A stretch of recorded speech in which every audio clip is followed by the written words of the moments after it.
नमस्कार, मैं खुशी और आप देख रहे हैं MHT live Mumbai Hindmata times. आइए नजर डालते हैं इस वक्त की बड़ी खबर पर।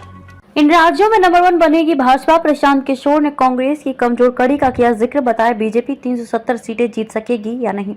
लोकसभा चुनाव से पहले राजनीतिक रणनीतिकार प्रशांत किशोर ने देश में भाजपा की लहर और विपक्ष के मौजूदा हालात पर प्रतिक्रिया दी। उन्होंने समाचार एजेंसी PTI को इंटरव्यू देते हुए इस बात का जिक्र किया कि देश के किन राज्यों में भाजपा की पकड़ मजबूत है, वहीं किन राज्यों में विपक्षी दलें ताकतवर हैं। इसके अलावा प्रशांत किशोर ने कांग्रेस नेता राहुल गांधी को एक सुझाव भी दिया है। उन्होंने कहा कि अगर लोकसभा चुनाव 2024 में कांग्रेस के परिणाम अच्छे नहीं आते हैं तो राहुल गांधी को थोड़े दिन के लिए ब्रेक ले लेना चाहिए। इन राज्यों में नंबर 1 बनेगी बीजेपी। प्रशांत किशोर ने बताया कि आगामी लोकसभा चुनाव में भाजपा तेलंगाना में या तो पहली या दूसरी पार्टी होगी, जो एक बड़ी बात है। वहीं पार्टी निश्चित रूप से ओडिशा में नंबर 1 बनकर उभरेगी। आप आश्चर्यचकित होंगे क्योंकि मेरे विचार से भाजपा पश्चिम बंगाल में नंबर 1 पार्टी बनने जा रही है।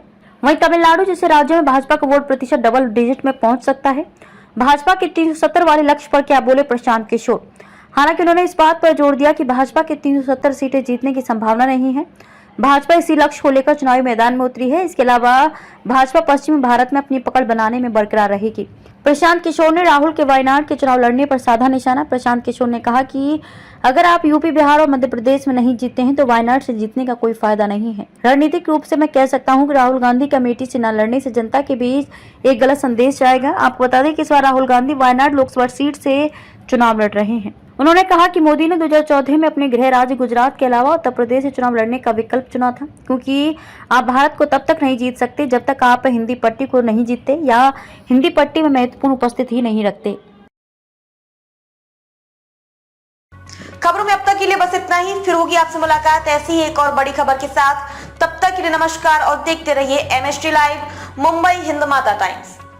ऐसे ही लेटेस्ट अपडेट्स के लिए हमारे चैनल को सब्सक्राइब करें और तुरंत नोटिफिकेशन पाने के लिए बेल आइकन प्रेस करना ना भूलें। और अगर आप हमें फेसबुक के माध्यम से देख रहे हैं तो हमारे पेज को फॉलो जरूर करें। धन्यवाद।